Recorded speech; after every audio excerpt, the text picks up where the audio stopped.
pessoal, bom dia Rede B, hoje é quinta-feira, 16 de maio de 2019 e seja muito bem-vindo a mais uma edição do Bom Dia Rede B.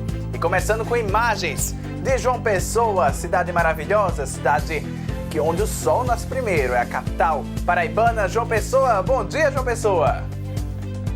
E começamos a edição de hoje conversando com o repórter Wesley Martins, porque as atividades da UPA de Cruz das Armas foram retomadas. Wesley, bom dia. Oi Bruno, muito bom dia para você, bom dia a todos ligados no Bom Dia Rede B. Daqui a pouquinho a gente fala sobre a volta no atendimento da UPA de Cruz das Armas, que retornou na meia-noite desta quarta-feira, após ser interditada pelo Conselho Regional de Medicina, aqui na Paraíba. Os detalhes eu conto daqui a pouquinho aqui no Bom Dia Rede B. Até já, Wesley! O Botafogo da Paraíba passou de fase e está na final da Copa do Nordeste. Alan Nunes, bom dia! Bom dia, Bruno. Bom dia a todos que assistem. Bom dia, Rede B. Eu estou aqui no estádio Almeidão, no bairro do Cristo, em João Pessoa, para trazer detalhes da grande final da Copa do Nordeste, envolvendo Fortaleza e Botafogo da Paraíba. Já eu conto tudo para vocês. Ok, Alan. Até daqui a pouco. E na edição de hoje você vai ter informações sobre as manifestações contra os cortes na educação que ocorreram ontem em todo o Brasil. Um acidente envolvendo um caminhão e uma bicicleta deixou um morto na BR-230. Também nesta semana houve um capotamento em uma das principais vias do bairro dos Estados, aqui na capital. A polícia prendeu 2 suspeitos de plantarem e comercializarem maconha em Jaguaribe. E tem o Giro da Noite com Alan Nunes. Tudo isso e muito mais agora no Bom Dia Rede B, despertando a informação para você.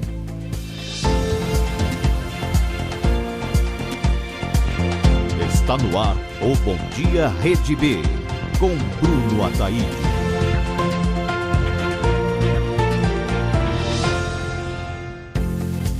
Olá, bom dia!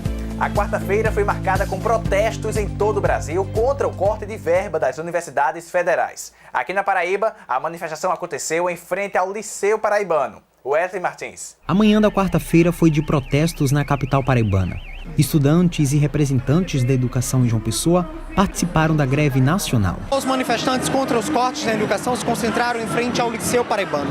Eles protestam contra a redução de 30% na Universidade Federal da Paraíba, a UFPB, a UFCG, IFPB e a UEPB. Um absurdo, porque eles dizem que foram 30%, depois o ministro com chocolatinho quer dizer que foi 3,5%, e eu sou aluna da UFPB, a gente foi apresentado aonde foram efetivados os cortes, porque os cortes já aconteceram, eles ainda não vão acontecer no segundo semestre, eles já aconteceram, foram implementados no dia seguinte do anúncio. Somados, os recursos retirados das instituições do Estado chegam a quase 92 milhões só este ano. O corte vai atingir os serviços básicos, como vigilância, limpeza, transporte, e isso vai ter repercussão direta na qualidade do ensino e na manutenção da UFPB como um todo. 2.300 bolsas também deixarão de ser pagas aos estudantes da instituição e mais de 700 funcionários terceirizados podem ser demitidos. Os números eles são muito contraditórios, mas não importa o percentual que estão querendo tirar das universidades e dos IEFs. O que importa, por exemplo, é que qualquer percentual significa, por exemplo, menos compra de reagente para laboratório, significa menos transporte para trabalho de campo, significa, por exemplo, uma série de serviços que as universidades federais e que os institutos federais eles prestam à população, como HU, como, por exemplo, atendimento em clínica psicológica, como, por exemplo, cursos pré-vestibulares, entre tantos outros serviços que a UFPB fornece. O protesto também foi contra a reforma da Previdência. Vamos conversar agora com o repórter Wesley Martins, que tem informações sobre a UPA de Cruz das Armas, que havia sido interditada. Wesley.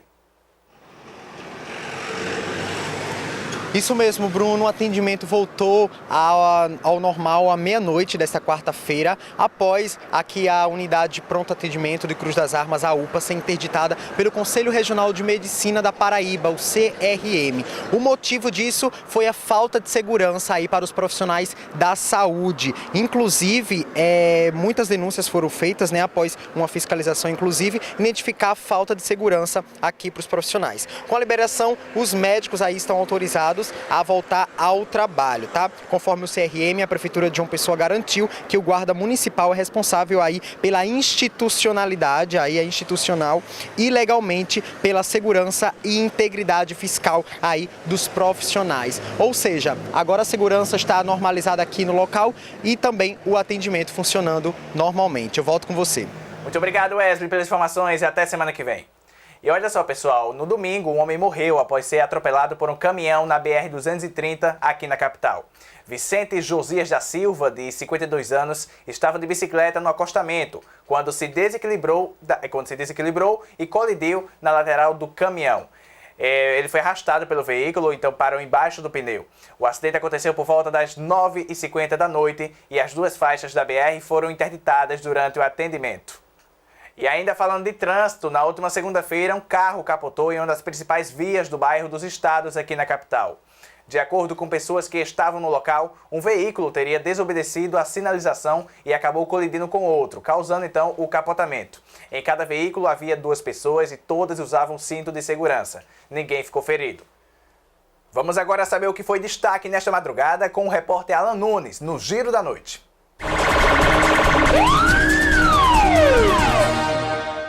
O soldado da Polícia Militar, Maílson Pontes, de 41 anos, estava indo para casa no próprio veículo, no bairro do Expedicionários, na noite de quarta-feira, quando 2 homens armados anunciaram um assalto em um carro contra o soldado. O policial reagiu atirando nos criminosos, e na troca de tiros, Maílson Pontes foi baleado, mas acabou matando um dos assaltantes, o Rinaldo Santos de Melo.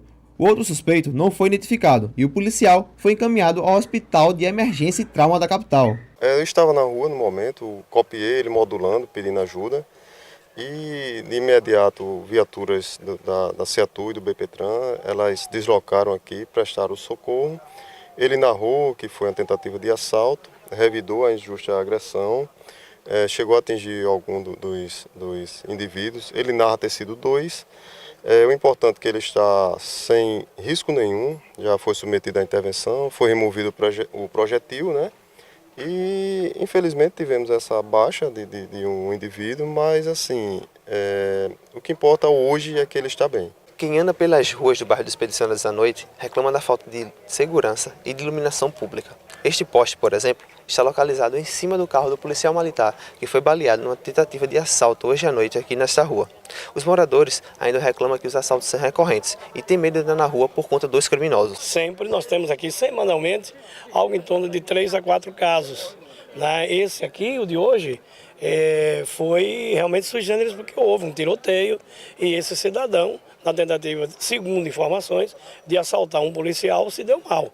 Certo? Mas geralmente aqui os lanceiros são constantes, certo? Entradas em casas, ruas no escuro, como vocês podem ver, e a segurança realmente é mínima.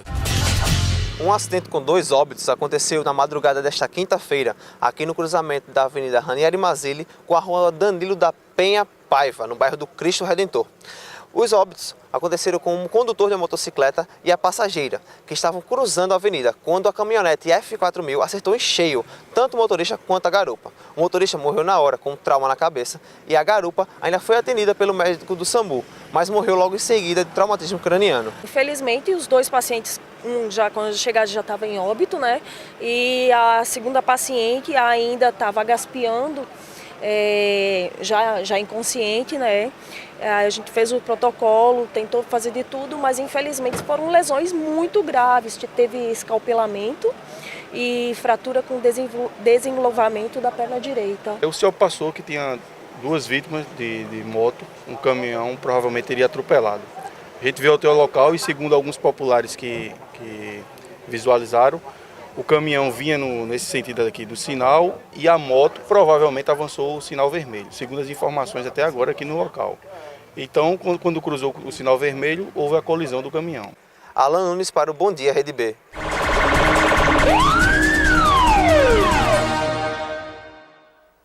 Na última segunda-feira, o homem suspeito de ter matado a companheira com um tiro na cabeça na cidade de Souza se entregou à polícia. O principal suspeito de matar a companheira com um tiro na cabeça se entregou à polícia em Souza, no sertão da Paraíba. A vítima, Fabiana Ferreira da Silva, de 30 anos, foi morta no dia 19 de abril, na Sexta-feira Santa. Ele alega que o tiro que vitimou a sua namorada, a Fabiana, naquela noite, ocorreu de forma acidental. O disparo teria ocorrido de forma acidental.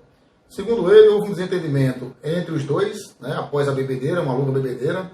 Eles começaram a beber por volta de 3 horas da tarde e lá pelas 9 horas da noite foi que pararam de beber. Ele queria ir para um determinado local e ela não queria que ele fosse. E lá fora do bar, já quando ele ia se aproximando da moto que ele estava, ela estava agachada, ele também se agachou para conversar com ela. Depois de conversar um pouco, quando estavam agachados, ele, ao se levantar para montar em sua moto, segundo ele, ela pegou o revólver que estava em sua cintura. Ele também, imediatamente, colocou as mãos no revólver para impedir que ela ficasse de posse do revólver. E nesse momento teria ocorrido um disparo que teria atingido a cabeça da Fabiana de cima para baixo. Ainda na segunda-feira, 2 homens foram presos suspeitos de assaltarem uma agência lotérica aqui na capital. Por volta de 1 hora da tarde, 2 elementos numa Fama Preta se aproximaram à lotérica em Cruz das Armas, onde o garupa, o David, conhecido como Gordinho, desembarcou da moto, adentrou a lotérica, vindo abordar o proprietário, que estava com a quantia de R$65 mil. Estavam armados, apontou a arma de fogo para o proprietário e montaram na moto e tomaram o destino ignorado. Pessoal, olha só essa história. Um homem foi preso na cidade do Conde após ser flagrado comercializando água adulterada. O mais impressionante é que o homem dizia que a água fazia milagres. Wesley Martins. Tarde quente em João Pessoa e nada melhor do que uma aguinha para refrescar, né? Porém essa daqui, ó, Alcalim, eu não recomendo não, viu? Isso porque todo esse material aqui foi apreendido na cidade do Conde, litoral sul, aqui de João Pessoa. Segundo informações do delegado, olha só, um homem estava vendendo todo esse material falsificado, comercializando lá na região. Nós conversamos com ele, o delegado Wagner Dorta, falou um pouco mais como foi essa apreensão. Chegou uma denúncia de que um sujeito estaria comercializando água falsificada lá no Conde, fabricando e comercializando. Montamos uma investigação juntamente com o Ministério Público, por meio do MP-PROCON e a Anvisa estadual e o Fisco também. Estivemos lá hoje e constatamos que existia uma fábrica clandestina lá no Conde, precisamente na praia de Jacumã. O falsificador, ele invasava diretamente da água da cajepa os garrafões. Segundo ele, adicionava alguns componentes, bicarbonato, ou seja, para tornar a água santa. Ele dizia que a água dele era santa, que curava inclusive qualquer doença. Portanto, se trata de um charlatão que estava adicionando alguns componentes à água da cajepa e envasando e dizendo que a água curava qualquer tipo de doença. E se essa água for realmente milagrosa, ele vai ter que tomar um pouquinho para sair da cadeia. Wesley Martins para o Bom Dia Rede B. Tem jeito para tudo. Pessoal, se você tiver essa água em casa, os moradores do Conde, se compraram essa água, não tomem a água. Essa é a orientação passada, então, pela Anvisa. Um homem foi preso por um policial de folga após praticar assaltos na Avenida Epitácio Pessoa, aqui na capital.